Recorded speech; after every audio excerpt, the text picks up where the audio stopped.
Children, where there is so much racket, there must be something out of kilter. I think that twixt the Negroes of the South and the women at the North all talking about rights, the white man will be in a fix pretty soon. But what's all this here talking about? That man over there says that women need to be helped into carriages and lifted over ditches and to have the best place everywhere. Nobody ever helps me into carriages or over mud puddles or gives me any best place. And ain't I a woman? Look at me. Look at my arm. I have plowed and planted and gathered into barns, and no man could head me. And ain't I a woman? I could work as much and eat as much as a man when I could get it, and bear the lash as well. And ain't I a woman?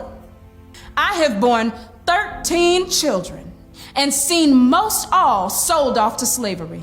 And when I cried out with my mother's grief, none but Jesus heard me. And ain't I a woman? Then they talk about this thing in the head. What's this they call it? Intellect. That's it, honey.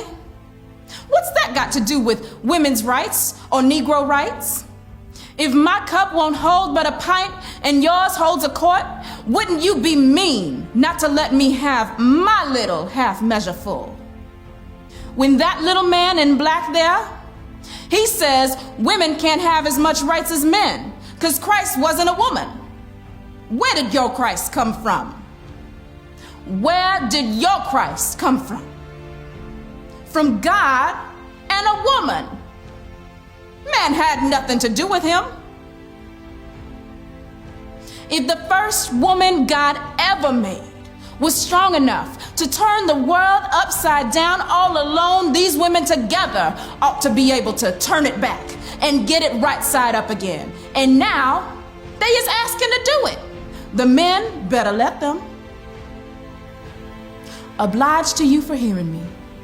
And now old Sojourner ain't got nothing more to say.